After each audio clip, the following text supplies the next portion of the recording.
Welcome to the Lamont N Leah Podcast. Today we are giving you a disclaimer, letting you know we are talking about trauma. And trauma is a hard discussion. Not everyone wants to talk about trauma. Not everyone's ready to process trauma.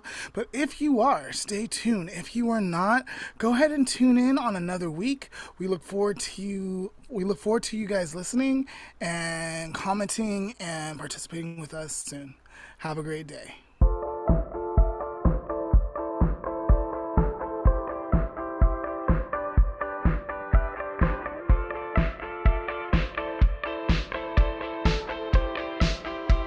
I'm Lamont, and I believe that every person experiences some sort of trauma. And I'm Leah. No comment. And you're tuning into the Lamont N Leah Podcast. It is May, the second part of May, and it is National Mental Health Awareness Month. Today is May 22nd, and today is International BU Day. Also coming up, yeah, BU, Leah, BU. Also coming up is May 24th, Brothers Day. So, yes. Leah, you can take all your brothers out and do something fun with them. And then May 28th is National Hamburger Day. So, Lamont I'll and do Leah that. are going to go grill some hamburgers together. Get Patrick, let's get something to eat. I'll do that. I can do National Hamburger Day, yeah. Also coming up is May 30th. Memorial Day. It's the last Monday in May, and it's also National Creative Day. Interesting. Bringing us right into June with the only two things I found were June 6th. Wow, apparently I can't talk today. June 6th, National Drive-In Movie Day, and June 10th, National Egg Roll Day and Iced Tea Day. My favorite day. Oh, there's some pretty interesting holidays coming up. Today we're talking about trauma and how all trauma is relevant. No trauma is smaller than anyone else's trauma. I guess we have to talk about the intensity of what it is for us and our experience and how we relate to it and we deal with it. We shouldn't really dismiss people's trauma, and that's what we're going to really talk today. Okay. About. We've invited special guest Drey Aaron, host of Another Atheist Podcast, and he's soon going to be launching the Drey Aaron Project. Let's jump into it. Welcome, Drey, to the Lamont N Leah Podcast. Yeah, thanks for having me. So, Drey, could you tell us a little bit more about yourself and your podcast and anything else that is very interesting about you? Oh man, there's nothing interesting about me. But yeah, I'm Drey Aaron. I have a very small podcast called Another Atheist Podcast because I'm secular, and not sure if I'm gonna continue to do it. I've been doing it for a couple of years now. I'm very active on Twitter and Facebook and Instagram, but in a very, insignificant way. And that's really about it. What type of things do you speak about on your podcast? Mostly, I invite guests on and we'll talk about whatever's current. A lot of politics. And of course it's through the lens of my own, personal beliefs, my own belief system, but mostly talk about a lot of politics. Sometimes we get into a lot of social commentary, what's going on, just a lot of what's going on in the world today and how it relates to us. Cool. Yeah, I definitely have to go check it out. I haven't checked it out. I usually do. You're not missing anything. You're not missing anything. All right. Let me Go see. ahead, Also, you said Lamont was telling me that you were starting a project. Yeah, I'd like to share about that. I'm for about a year. I've been thinking about doing a YouTube channel, taking it from the audio realm to the visual realm. Cool. Um, I mean, you guys are doing this. You know, it's not easy, right? It's not easy to Right. start. It's not easy to keep going. and I'm not like, and it's two of you, and it's like one of me, and I haven't figured out exactly Yeah. what that will look like, but it's a work in progress.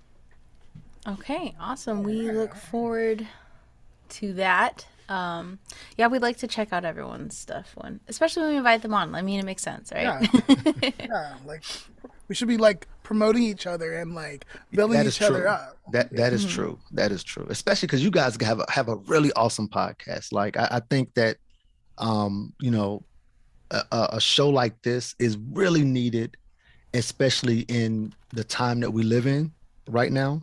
You know, with everybody going through their own personal things, and a lot of people feeling like, you know, their problems, like they're the only ones going through it. I know that personally. You know, once I found out that you know, other people that look like me was feeling the exact same way I do, it was a lot easier for me, you know, to start getting help and to break down those walls of communication and letting people talk to me, and me being open with other people. And I think that, you know, your guys' show, it aids in that. It helps that. We hope Thank it you. does. Like Oh. that is the goal. That I is bet definitely you the it goal. does. I bet you it does.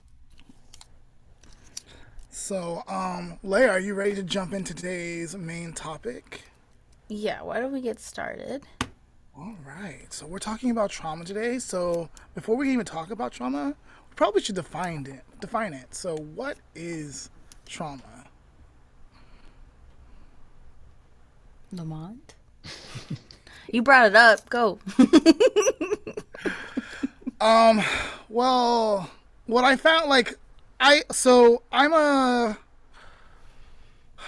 been working in mental health for a very long time, and we do all this trauma informed care and training. I work with kids, and trauma shows up differently for them. So if I had to talk about trauma or define trauma, I would say it's an emotional response to a terrible event like an accident, physical harm, natural disaster, or a life-threatening event. But I think it can also be more than that, right? Like, there's like emotional trauma, right? Which harms the emotion or the inner self. And I feel like we don't focus on that a lot when working with people. I absolutely agree with you. Especially the part that, you know, we as a society, especially here in the US, we don't tend to deal with mental health as a whole. We you know, we tend to ignore that, or not want to talk about mental health.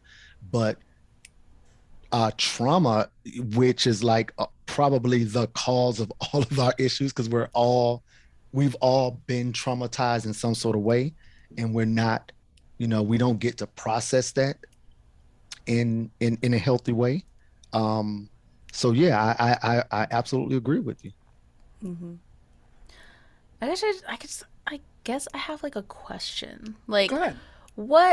at what point does something, I don't know. Hold on, let me reframe my question. Like, I guess when I hear the word trauma or traumatic event, I think of something like crazy, like, oh my gosh, this person got in such a terrible accident and they can't walk anymore and all their family died. Right. I'm thinking No, like, right, oh my right. gosh, traumatic. But I guess I've just been spending a lot of time online, as we all have the last few years. And I guess I'm just hearing from a lot of people that I guess trauma doesn't have to be such a crazy event that happens to you. It can be smaller.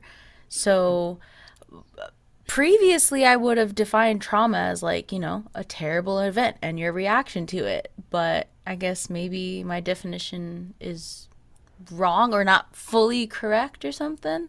Right. So there was this one TikToker, and I wish I would have saved the video because it was so awesome. He was describing how like all trauma is relative, and I was like, oh, cool, because we were planning an episode about that, right? So I should have been like saved, right? Anyways, so all trauma is relevant, and he was talking about how some of us have tools to deal with the intensity and how some of us doesn't. And then he gave an example of how, like, say you're a parent and you're doing everything right. You're emotionally validating your kids. You're not messing them up and whatever. But that kid has a sibling, and that sibling takes that kid's toy and slams it on the ground and breaks it. That's traumatic, right? And so his point was like, you can do everything right as a parent. Your kids are going to be involved with other people that are going to cause them some form of trauma, physically, mentally, emotionally. It's gonna happen. So we need to be aware. We need to be aware of the signs, and we need to be like able to help them. And sometimes it's just kids being kids, not meaning to like do severe damage, but that's still like impactful. Yeah. I actually got a personal story to that. One of my cousins told us we do a like a Zoom meeting on Wednesday nights, me and my cousins, right, to kind of stay close since we're all in different areas. And one of my cousins told us, I mean, he was telling it to us as a joke, but him and his brother, my other cousin, used to like beat him every single time my aunt and uncle would leave the house. And these are things that I didn't know this was going on back then, because we're all grown in our 30s and 40s now.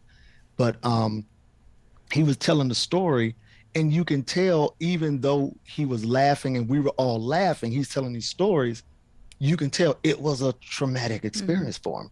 It's something that he's carrying around with him. Like, maybe not harboring ill feelings for his brother, but you can tell it's something that's not quite something that he hasn't quite processed yet.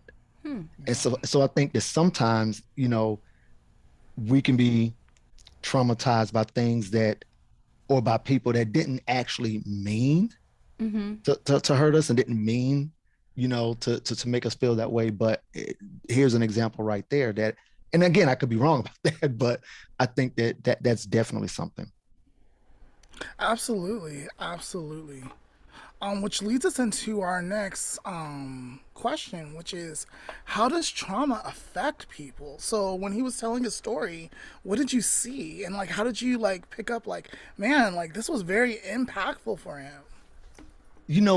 And again, he was telling it as a joke because his brother had just got off the line, right? And then he started telling. I don't remember how he got there, right? But and again, he was joking, but I don't know. There was an undertone there that I just went, oh man, this is something that's bothering you, right? Like this is something that, and I'm just saying this to myself, man, this is something like maybe you and him need to sit down and discuss and unpack. And maybe you need to hear like an apology or something, because again, we're all different, right? We all perceive things differently. Maybe he needs, like, it could be apology. Maybe he needs to just have the brother understand how much that those experiences impacted him. Right. Yeah. Yeah, I think it's like things like that people don't realize will affect people in the future. I know there's a lot of things that I do personally, which is a direct result of situations that happened when I was a kid. I mean, I guess they could be, I don't know if they'd be considered trauma or traumatic experiences, but I know that situations and stuff that happened, even if they weren't like bad or whatever, have directly affected how I act as an adult. Like I'm so like, I'm not going to say I'm punctual, but I get very anxious about being punctual and that's a direct result of my family always being late for everything growing up. Right. We're always late. And now I'm just like so anxious about being on time that I will go somewhere 20 minutes early just so I make sure that I'm there on time. You know, that's actually interesting though, because would that be considered trauma? And I'm asking that question. Would that be, because I'm kind of the same way. My mother is never on time. Like never. And it bugs me when she comes here and I say, hey, at 5 o'clock we're walking out the door, and she's still in the bathroom, like just starting to get dressed, right? And that bugs me because I hate to be late, because I'm so, growing up, we were always walking in when something has already started. And it's so embarrassing. It is. I didn't see the first like 20 minutes of Raiders of the Lost Ark, right? When I was little, because we were always late. Yeah, so to answer your question, is that traumatic? Possibly. Trauma is a persuasive problem, right? It can present in many different ways and has different impacts on the individual's functioning, of their mental functioning, of their physical functioning, of their social functioning, of their emotional and or spiritual well-being. So trauma can be super persuasive. And so when, like, to not feel the stressors that come with it, to avoid the uncomfortableness that comes with being late, you guys have changed your behavior in such a way to like not experience that, because it does not feel good. So it could be a result of a trauma. And would I call it small or big? I don't think we need to call it small or big. We just need to recognize it's an effect of what has happened. I'm so glad my brain decided to replace one anxiety with another. Love it. Thank you. Those were some that seemed. So the whole point of this like episode is not to say like this is minor and this is severe, but Right.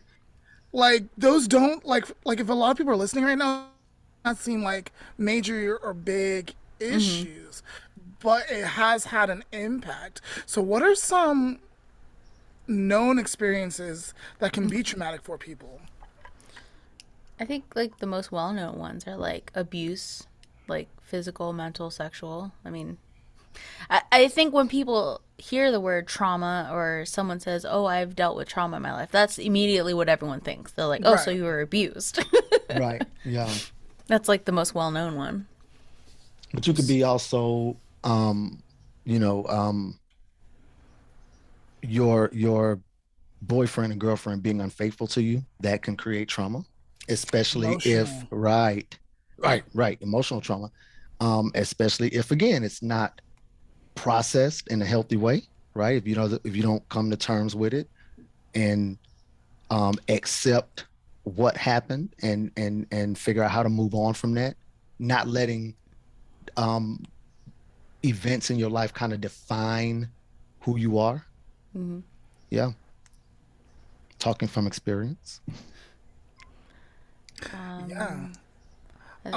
Other ones might be like racism, discrimination, or oppression, which all of us, I think, here might have experienced some kind. Leah, you're a woman, so that automatically matters. Like oppression, right there, right? I'm a light-skinned brown woman. I'm African American. I'm also Costa Rican. Are you African American, Drey? Yes. All right, so we've probably experienced some racism, some discrimination because of our skin color. All the time. Yeah. So, and that definitely sets people up for traumatic experiences, how they deal with things, and how they present, and how they show up in this world. Right. In fact, to piggyback on what you just said about especially Black men in the U.S., we are so traumatized from our relationship with America and with law enforcement that trauma has been passed down through generations. So like I'm holding the trauma from my father and his father, right? And then adding that trauma to my own. So much that sometimes I think for at least young black people in general, that we have to question everything if it's racial, right? Like if the police pull me over, the first thing I have to, or the first thing I feel like I have to do is go, is he pulling me over because I'm black? And he may not be, but because I'm traumatized by, the many times that I was pulled over just because I'm black. I have to question it. Right. And I don't know if I've ever been pulled over because I was black. Definitely there's usually like a reason, like my registration was expired, I was on the cell phone once, or whatever. But I still think, like, am I being pulled over because I'm black? Because of all the stories that I hear about. Right. Yeah. See, even that can be traumatic, right? You're still, look, you're carrying my trauma. And like, man, we just met, you're carrying my trauma. Right. And so like as a black man, like being pulled over, I remember having the conversation with my mom, like, if you ever get pulled over, keep your hands on the wheel. Don't speak like reach this for anything until they tell you. Don't, and like it's sad that we have to have these conversation experiences because of ways people have dealt with black people in the past, or I guess other people, because I'm not sure like if this is happening to non-black people too, but like I've had conversations with white guys, and the one thing that I always say to them before we're having that conversation is, I guarantee you that I've had more interaction with the police than you have, and I don't have a record. I've never been arrested, and I've never been to jail, and I guarantee you I have more interactions with the police than you have. And sometimes they go, yeah, and I've been to jail. Right. And so I'm like, so that right there should tell you there's something wrong, right? Right. Like, have you ever, I asked, hey, have you ever been house hunting and sitting in front of a house with the for sale sign in front of that house, and someone called the police on you? I doubt it. Yeah, I haven't had that experience either. I have. Right? But I have. Horrible. Yeah, I have. Well, because, and events like that are traumatizing, right?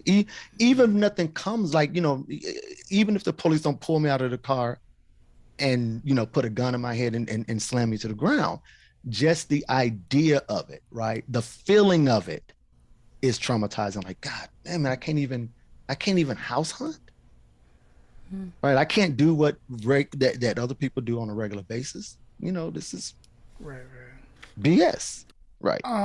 Since we're still on this subject, a friend of mine recently sent me a video showing this lady in Central Park with her dog walking in. This man's recording this lady, I think because she didn't have the dog on the leash or whatever, or something, and like I think it's illegal not to have your dog on the leash or whatever. So this white lady, she's like, please stop recording me. And she comes up to him, he's like, ma'am, please don't come any closer to me. And like she's like if you don't stop recording me, I'm going to call the police and tell them a black man is threatening me, even though he had not. Yeah, I'll send you the video, Leah.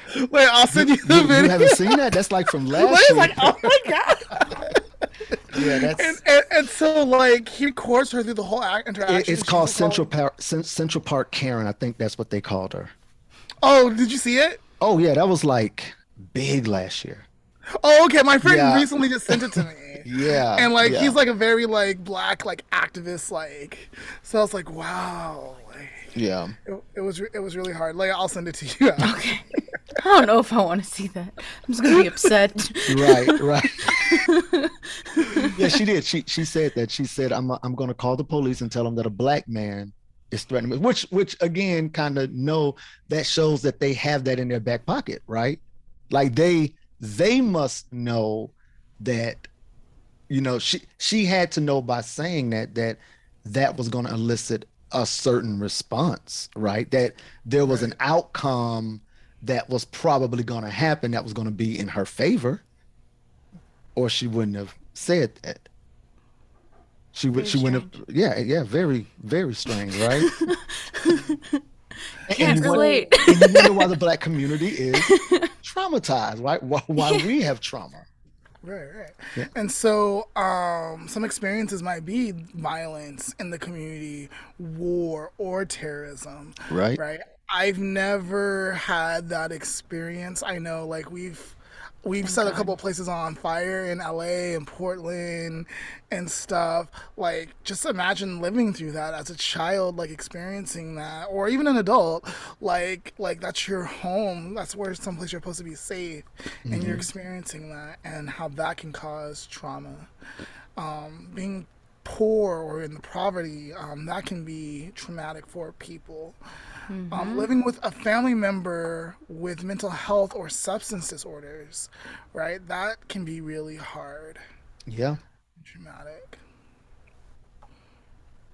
So trauma can be encompassing.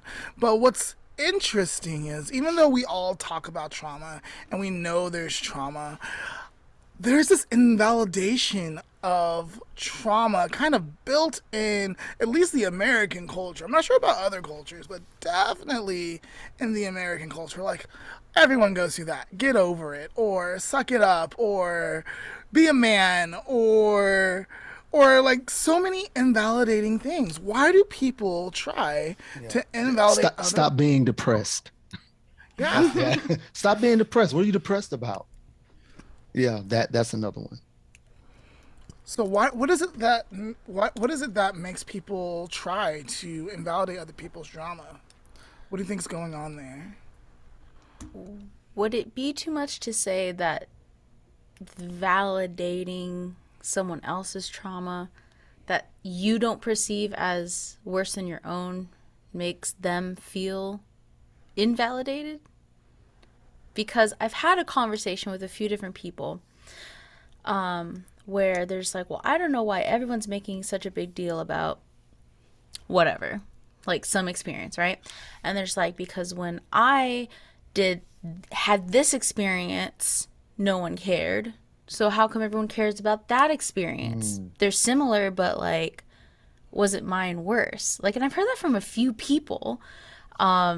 And like, I just wonder if maybe they feel like, oh, well, how come they care about those people, but no one cared about me? Right. So mm. if I had to give this like a name or title, I would say invalidation begats invalidation. Maybe. Maybe. Yeah. Yeah. Yeah. I mean, because when Leah was talking, I going through my mental Rolodex, I've heard people say the same thing. Like, hey, I didn't, that happened to me too. Mm-hmm. So what's the big deal? Right? Yeah. Yeah, I've heard that too. Actually, many times I think Yeah, I I've, think like yeah, the most recent one I heard was they're talking about upping or providing housing or something for people, right? And someone's just like, "Well, I used to be poor. We almost yeah, got kicked out or we had to live 20 people in an apartment. No one cared back then. No one gave me a house." yeah, yeah, yeah. And I'm just like, "Yeah, but Right. I'm Yeah. But sorry." yeah, I'm sorry, but why would you want someone else to go? Like, think about how that made you Yeah. feel. Why would you want someone else to go through that? Right. But that takes a level of empathy that that person might be lacking, right? Like you were able to say, Uh, like you went through that. Like, why would you want someone else? Like you Hmm. clearly have empathy. You can put yourself in that person's Hmm. experience in that role, and not want that for other people. While someone saying this is either lacking empathy in the moment, or it's just really having a hard time connecting. So I can see how the this trauma, like it's kind of like this barrier, like it's kind of like I've experienced this trauma and I'm not trying to relive it right now with you. So I don't have the empathy to like be in this space with you. So I'm going to be like, suck it up, kind of like it happens. So are you saying they're choosing in that moment to not have empathy? Or are you saying these are people that say that they already lack empathy? I think it could be a combination of both, right? So if I'm not ready to face what I'm going through, maybe I'm a very empathetic person, but right now, today, this conversation, like, no, like, I just can't go there with you guys today. So I'm not going to show up with that empathy. Or maybe I'm just not an empathetic person and I lack empathy. I can see that first part. Yeah, I like, do that. Almost like a I do protective that. factor, right? Yeah. I'm just like, I can't today. Not doing it. So in an ideal world, like if we were connecting with people, it'd be like, hey guys, this is a tough subject for me and I just can't go there with you today. That would be better than like suck it up and Yeah. I like, you know. True. Yeah, suck it up, me too. Right. Yeah.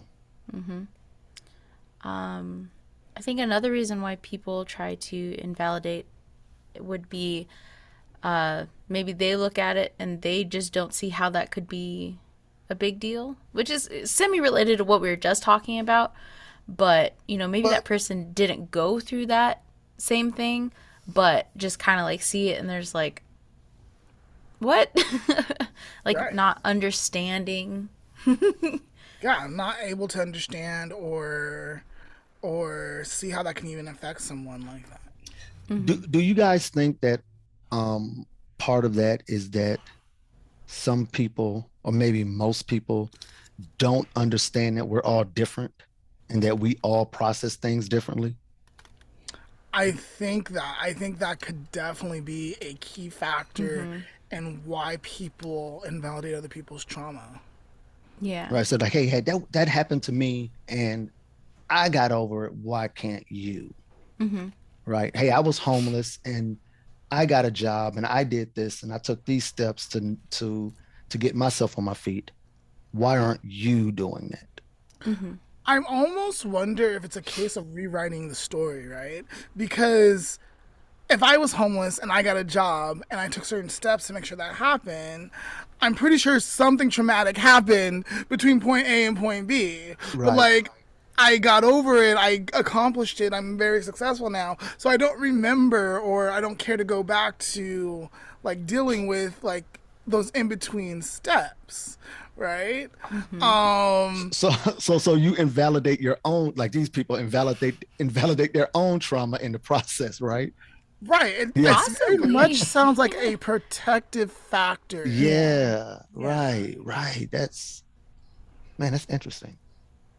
Right. And so, if we're wanting people to heal, we definitely want to connect, right? We definitely want to be affirming. We definitely don't want to invalidate people's experiences. And so, I think we're going to talk about that a little bit more later. I think there's one more point we wanted to make, Leah. I mean, it's very related to what we were just talking about, but like, have you ever like been in a conversation with someone, right? And you're telling them like, oh, I had a bad day, this happened, and they go, oh, well, my day, this happened, and this happened, and then the other person goes, oh yeah, well, I died, you know, like, there's like trying to like one up each other. Yeah. I feel like people do that with like their traumatic experiences as well. So it's like I can come in and be like, oh yeah, well, you know, when I was little, I got left in a store and now I'm scared to like, that didn't happen. But as an example, like, oh, I got left somewhere and now I'm always like really worried when I go out. Like I get anxious being in crowds and someone's like, okay, cool. Well, you know what? I get anxious being in crowds because this happened to me, you know? And it's just like, it's all this like one trying to one up the other. And it's just like, it's not a race. And that really goes back to like being empathetic, being able to see from someone else's point of view. So it's like all connected, what we were just talking about. Yeah, because that's another way to invalidate someone else's trauma, right? They're opening up to you, and you're saying, "Yeah, I hear you, but listen to my story." Yeah. Like, that wasn't traumatic. Yeah, or that was traumatic, but mine was worse. Yeah. So it's more important. And I think that's a little bit different from, like, I know there's people who need to tell related stories in order to relate to someone, but that's like different. So it's just like, instead of like one-upping person, they're just like, oh yeah, me too, because of this situation. Right. I think that's like more of a better way to talk about it, even if, you know, you perceive yours as being worse. Again, it goes back to, like, we all perceive it differently. What is like big to someone might not be big to another person, even if they're like the same situation. That's what I wanted to say. No, that was. So I think now would be good to take a break, and when we return, we're going to talk about ways people can begin to be better affirming and validating of people's experiences. Okay, that sounds great. All right.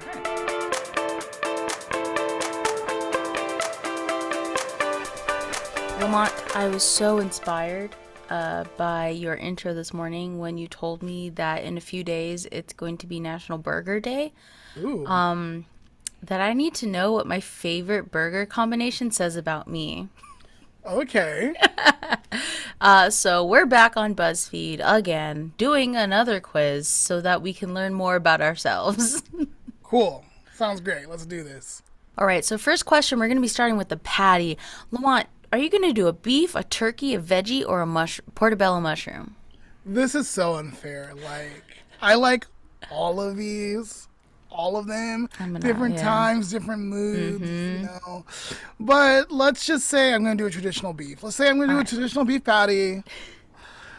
All right, so let's move on to the bun. Are we going to do the sesame seed bun, the potato roll, the whole wheat bun, or a lettuce wrap? Protein style if you're from California. Yeah, protein style is like so much better for you, but I totally want to do the potato roll. All right, sounds good. Do you want any cheese, Lamont? Oh yeah. Okay, so American, cheddar, blue cheese, what's it going on? Well, let's do American. All right, we'll do American. Moving on to the lettuce, onion, tomato. What are you thinking? Just onion, just tomato, just lettuce, combinations, all three? Yeah, okay, let's do all three. Okay, now pick a fancy topping. We went to a fancy restaurant. Are we doing definitely bacon? Not the bacon. My Adventism is showing. Mushrooms, avocado, caramelized onions, pineapple, fried egg, or kimchi, or none of the above. Gosh, can I pick more than one? No, I think you can only pick one. Oh, because it's between, like, I would pick three of them. I would pick the avocado, the pineapple, and the fried egg. That would be bomb. But if I had to choose just one, I guess I would do the avocado. All right, avocado. And pick another one. Look at cool. you. Get to pick another one. Let's do the fried egg. Let's do the fried egg. Right. All right, do you want some pickles? Oh, someone's like, pick a third one. Do you want some pickles, Lamont? Sure. Let's do the butter. Bread and butter pickles. Yeah. All right, no problem. The other options were dill pickle and sour pickle. Lamont went with bread and butter. How about some ketchup and mustard? Like, if it already comes on the burger, I'm cool. Will I add it myself? No. So, it really depends. Let's just say it comes with the burger. Let's say ketchup and mustard. Okay, so we'll do ketchup mustard. All right, do you want any other sauces? We got mayonnaise, barbecue sauce, horseradish, garlic aioli, peanut butter, or you're good. All right, so he does not want any other toppings. Lamont, let's see. You're an insecure go-getter.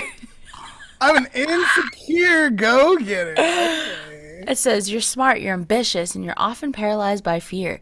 You know what you want, and you probably know how to get it. You just need to get out of your own head. That sounds about fair. That's a little fair, a little right. All right, and my results were in fact the same. I don't know why. But Lamont, we're both insecure go-getters. I mean, I see that for myself, like, for sure. So I don't know how they got that right. I'm not sure if I like the word insecure, but Right? Like, you could say cautious. I guess. Like, cause like, yeah, for real, like fear is a big issue. Like fear does hold us back sometimes, and we have to like work our way or process through that fear, but we're definitely go-getters. So, and Leia's gonna take over this world. Just watch. Who runs this world? Leah. Leia! All right. Thank you for participating. If you guys want to know what this quiz will reveal about you based on your burger preferences, go ahead and click the link down below. Shout out to Buzzfeed again for providing me with content. Yes, and have a happy National Hamburger Day on May 28th. Welcome back. So now we're going to talk about practices that we can put in place to begin being better affirmers and validators of not just other people, but of ourselves. Okay. So what do you guys think we can do? Like, what are some steps we can take? Listening. Listening. Right. That's I mean, the like biggest really, thing, right. Really listening. Listening to someone, when they're telling you something. There's a reason sometimes people are opening up to you, right? And to dismiss them is, I mean, that's a really selfish move, right? Yeah. But listening and trying your best to understand what what they went through. Yeah, I think letting someone tell their whole story without interrupting, as hard as it is, because I like to talk, so, Same. but, just letting them finish, taking mental notes about what you want to say, but, like, letting them finish is really important, letting them get it all out.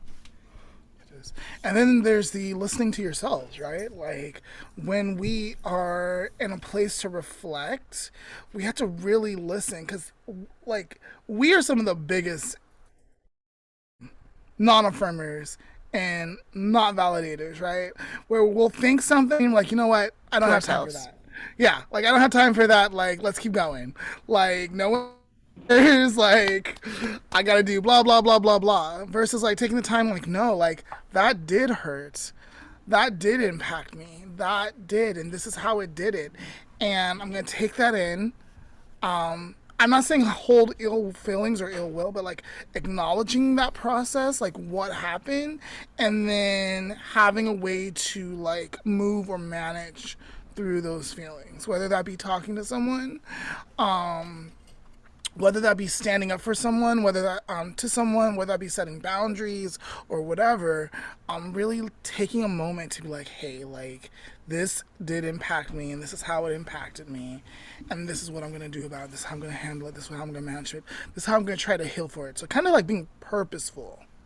Do you think that's possible without talking to someone professionally? Yes and no. I think most of us need other people to help us like guide us there, but sometimes there are some actualization. Oh my gosh. One of those days. Actualizers. That's how you say it, right? Actualizers. Self-actualizers. That can be like, hey, like this is what's going on. I feel like I can self-actualize sometimes by myself, but most often I need someone to talk to. And I have been to therapy more than once, twice. but yeah, so they definitely have given me some tools to be able to do that kind of self-reflecting as well. So it's possible, but so it's not really always developing easy. the tool. And so like even if you don't go to a professional, like say if you have a really good friend that knows how to help you develop tools, like did you do it by yourself? Technically not, but did you go to someone like professional? Like did that answer your question? Yeah. I don't know. Okay. Yeah. Sometimes you just need a 5-hour long phone call with your best friend. Yeah. Sometimes, listen, that is true. Sometimes that works, but Yeah. then there's some there's some events in your life that need to be, broken down and unpacked Yeah. and separated and, dealt with. And again, I'm talking from personal experience because I'm in therapy now. And been for a while. And sometimes it's a process to come to Yes. terms with, with something that has happened to you. What I told you guys, during the break, almost reset everything, right? So now that's something else that has to be, discussed and unpacked and dealt with in my own personal therapy sessions. Right. So yeah. And it's okay. Yeah, right. It's okay. But to Leah's point, but I've gone to therapy and talked to one of my closest friends for that 5 hour, right? And walked away with more clarity than I probably could have ever gotten in therapy. So it's almost it's kind of weird that it works that way.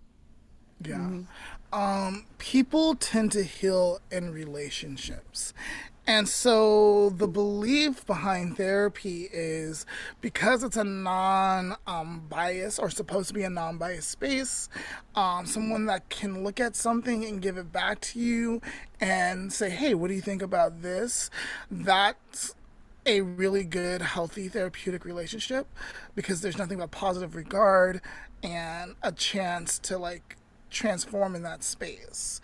Yes, we can do the same things with friends, but some of our friends sometimes have ulterior motives, or they can't see things, or they can't come and not be that biased space and hold it for you, Right. Unbiased space. So, so those are the downfalls of sometimes going to a friend versus a therapist. But and it can happen both ways depending on what the relationship's like with that person. Yeah. True. Yeah. And we live in a country that don't care about mental health, so everyone doesn't have access Right. to therapy. Right. We are working on it. I know, like my company. Are we? Like My company's always working on okay, it. We're yeah, trying, like, you're in that space. Are we really? Some people are. some people are. Some people are. Yeah. It's definitely there's definitely a long way to go. There's always hoops and hurdles to avoid and transform. So, like, real quick. At my company, they try not to turn away anyone. If they don't have insurance, they try to treat them for at least like 3 months until they can get them to someone that will take them without insurance or get them insurance so we can treat them longer. I think that's beautiful because that means more people that don't have insurance are getting seen and helped. And there's also like the company side where it's like, well, we want to help you, we want to serve this community, and we still have to pay like the people that do the work, you know. So it's this balancing act. Other companies, like, there's always red tape and policies and stuff.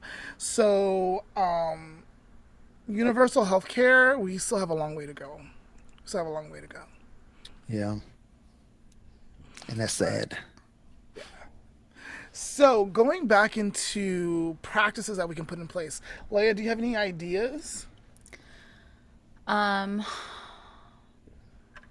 don't even remember what episode it was, but we were talking about like identifying emotions. I think this is similar in which you're like, if you're talking to yourself, like if you're trying to like validate your own trauma, I guess it would be like, this situation happened, I'm angry, or I'm sad, or I'm scared, like identifying what it is. And I think if you're talking to someone else, it would be to, if they know how they're feeling, like, oh, I'm scared, like saying, okay, you're scared. How do we, what do we do to help you not be scared? Or if they don't know how they're feeling, they're like, okay, so are you worried about this situation? Are you sad about this situation? But yeah, so like trying to figure out what the emotional issue is. Yeah. Yeah. So if I wanted to become a better affirmer or validator, I have 3 steps here. The first step is reflect the content. The second step is to acknowledge the emotion. That's what you were talking about, Leah. And the third step is to communicate acceptance. So reflect the content. It's important to... How do I put this? Like if someone is telling you a story, like, you know, like this thing happened to me, right? So how... I was trying to help you out. I thought you were going to like take it away. I thought you were going to take it away. No, Okay. no. I'm trying to help you out. So, when we reflect the content, it's kind of like a listening, right? Like, I think that's what you were saying, Drey, listen, right? So, you want to remove the sarcasm. You want to remove the attitude from your voice. You want to, be interested and curious and not judgmental. So when I'm reflecting that content, I'm not putting like, oh, I'm not having all this like, oh, they're the attitude and they did this and they said this. It's like, what are they really trying to say to me? What were they trying to communicate? This is how I took it in, but if I take this out and I take this out, what was really being said? What was trying to happen in this moment? Does that make sense? Right. So in other words, you have to listen and be objective. Yeah. So like actually taking like, and again, like we may not be able to do this right in the moment. Sometimes it's the stuff that we have to do like after we calm ourselves down, after we've done things, but like this is steps later. So later it's like, okay, that conversation didn't go well. Actually, that recently happened with me and one of my brothers. Like, the conversation didn't go well. And I had to be like, okay, why didn't this go well? What was going on? Yeah. What might they have been experiencing? You know? Exactly that. Like, it didn't happen in the moment. Words were said, and I felt bad, and they felt bad, and it was like, man, that was not handled well, right? No one was listening. Or people had their own agendas and no one was trying to understand, no one was trying to connect in those moments. So if we are trying to connect in the moments, we want to make sure that we're removing all that like noise or all those layers. Does that make sense? Yeah, that makes perfect sense. I think I think I'm guilty of that. I'm learning a lot today. I know. Now I'm thinking about something that happened last night. I'm like, damn. I'm thinking about like something that happens almost every other night now. I'm like, oh. All right. And then Leah, like you were talking about acknowledging those emotions, right? So I was frustrated. Were you frustrated? Why? Like, and like maybe not why. Like, explain to me like what happened. Why were you frustrated? Like, okay, I see that. Right, like just validating like, hey, that was a frustrating experience. Like my brother who apologized like 3 weeks later, like even though I've already done this process like and moved on, like they finally like we had a family meeting, and they apologized in the family meeting, and they were like, hey, I'm sorry, like I did take it out on you and this is how I was feeling and stuff. So I validated his emotions, but also talked about how it made me feel like I was being the jerk, even though I was totally not being the jerk. I was trying to be totally helpful, but again, it wasn't coming across in the moment. Right. And that happens. Yeah. Like that happens. Like you said, like I've been that person. I'm actually trying to be helpful here, but man, I was a jerk. Right? Right. Dang, that really happens. I'm sorry. We're human. We're human. Like, we're not going to be perfect in all of our interactions. But if we want to start healing from some of these interactions and connecting, because that's the only way we can heal is if we connect and we accept, which is the last step, that is how we move through this. And it can't be when we're upset or we're in heightened. It's not going to work. We have to be in a calm like space. So and then do you suggest time when you have a not an altercation, but when you have a relationship, when you have a conversation that's not an argument, but it's not all civil, right? It's Yeah. Do you suggest time, like that 3 weeks? Do you think your brother needed that 3 weeks before he could? I think he needed that 3 weeks to process. I'm definitely a much Right. faster processor. So I think he just needed that time, and when he was ready, he came to me. And if you struggle with waiting, maybe you can be like, hey, like, I'm ready to have this conversation. Are you ready? And then accept whatever answer. Yeah, like, yes, I'm ready to have this conversation. No, I'm not. Maybe like, do you know when you might be ready? Because some people like, you know what, I just need a little bit more time. Like, you're gonna ask those kind of questions. Maybe being a little pushy, but not too pushy. Like, cause like, right, like, cause we all want something. Like, we want like stuff, and say like they still don't know. Like, we then have to accept that answer, right? Right. So, just inviting, like being very inviting, and then communicating the acceptance.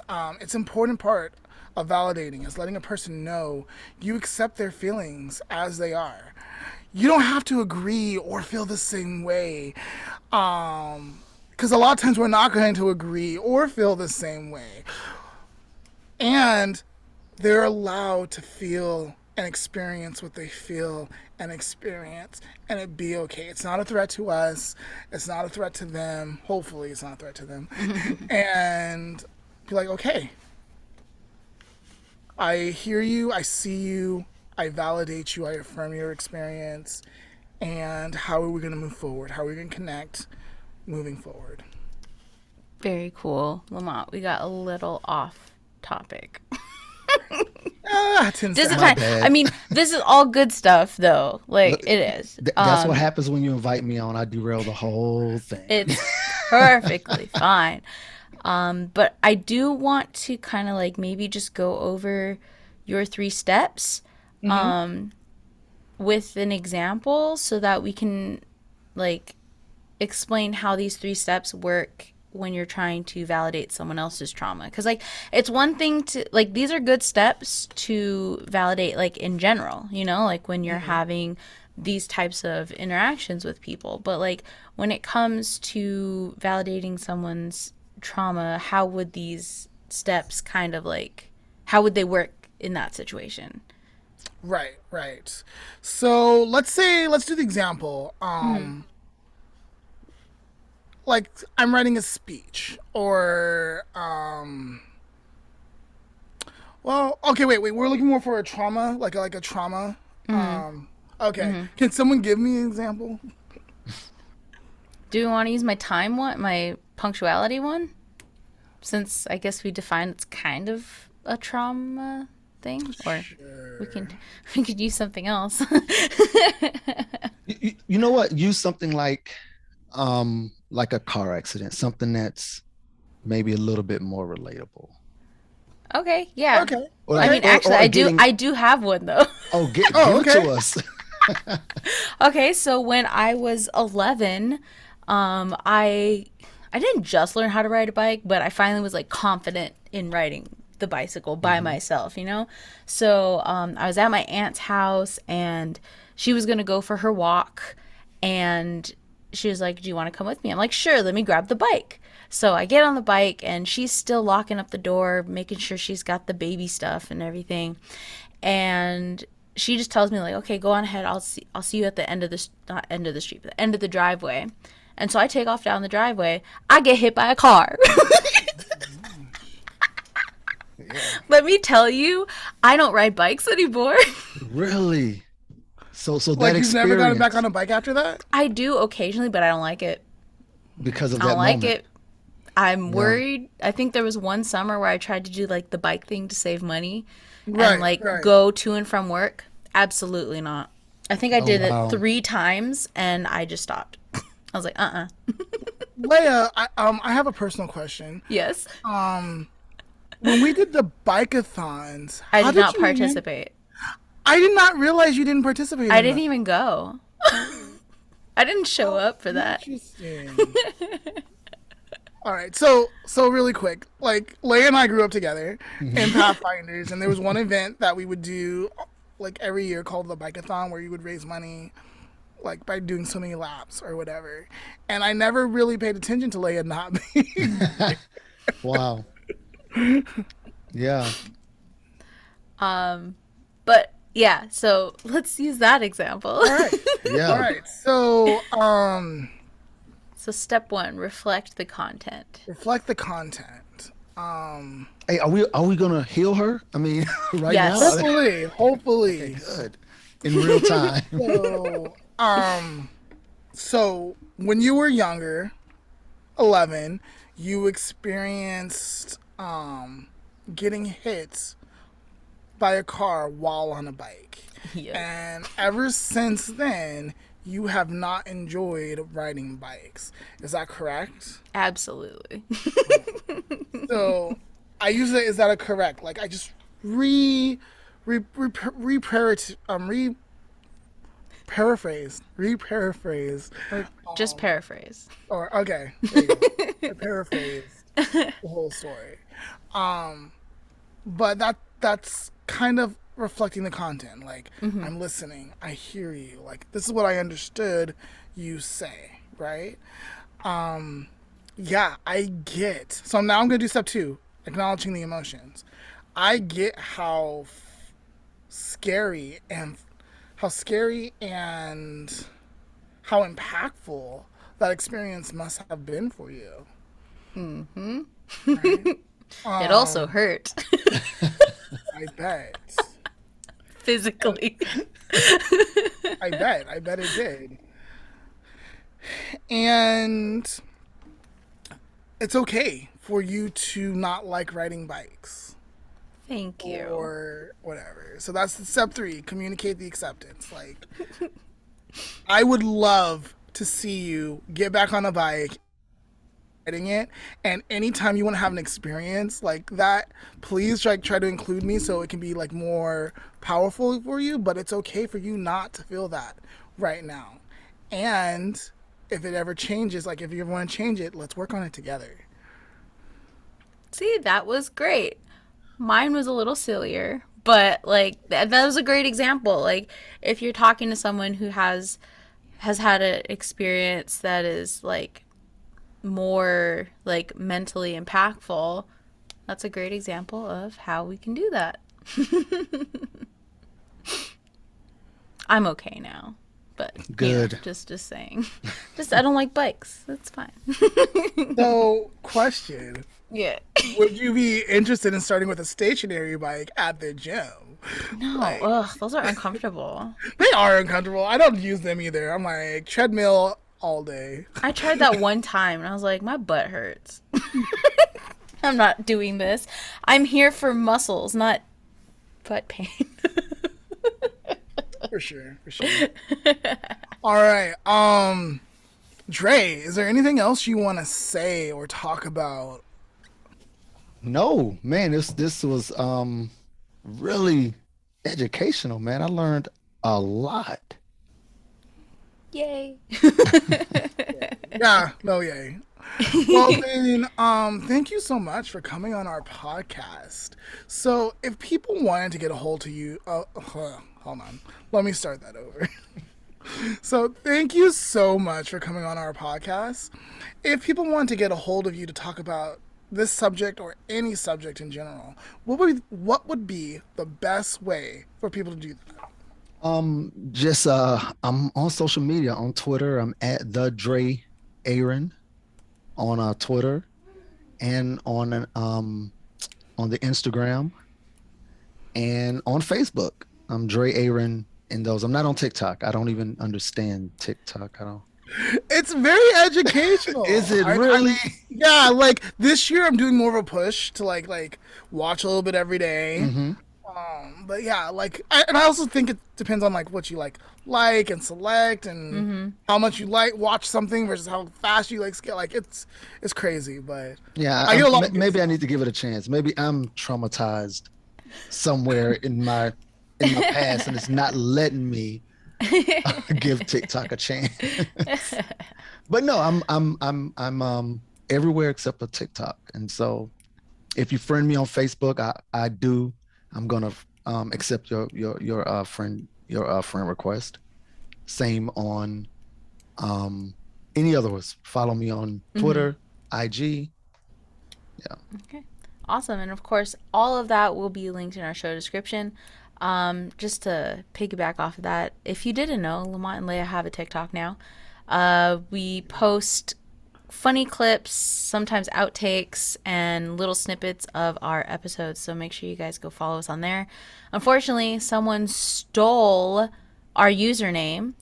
I don't know who wanted to be Lamont N Leah, but they are. So we're Lamont N Leah with an N, not an and, but that's okay. It's close enough. It's just bothering me that all our usernames... There's another Lamont N Leah out there? It's an empty account. I feel like someone just took the name because they're like, oh, someone will want this. But then they don't reply to any messages about me asking if I could have the name. Like, y'all want money? Here. Right. Interesting. But anyway, check out the links below so that you can get in contact. I know we talked about this earlier, but is there anything else that you're working on that you want to share, or maybe something cool that you just want to brag about a little bit? Who, me? Yeah. Oh, no, there's nothing going on in my life whatsoever, dude. All right, fair. All right. Well, I guess our final question. The most exciting thing that happened to me lately was Will Smith slapping Chris Rock. Oh my gosh. I'm traumatized by that. Let's talk about that after we close. Like, that could probably be a special Oh my reel or whatever. goodness. Right. Okay. But I guess finally, is there any message that you would like people to know from your heart? It doesn't have to be about today's subject, and if it is, that's okay too. But you just want people to really know and accept. Like, what kind of message would you give them? If you're going through anything, right, no matter what it is, it's okay, right? If you feel depressed, if you think you're depressed, if you're having panic attacks, anxiety, try to talk to someone. I cannot stress that enough. Sometimes, me and Leah we said it today. Sometimes talking to your friends help. Sometimes they don't. Sometimes you need someone like Lamont, right? to break it down for you, to, make you see things, through another prism, right? I'm trying to refrain from saying get help, but talk to someone. Don't be ashamed. There's nothing wrong with it. Yeah. Agreed. Thank We're you. all going through something. Yeah, we are. No, listen, you're right. We all have trauma. There's things in our past that, no one's even killed. We're all have something. You're not alone, man. Yeah, you're not alone out there.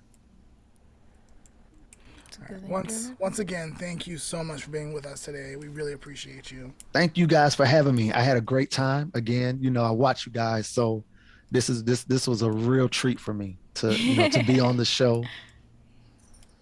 Awesome. I actually kicked my family out. I recorded today. I was like, because I think I told you, Lamont, that my amp and my noise gate went out.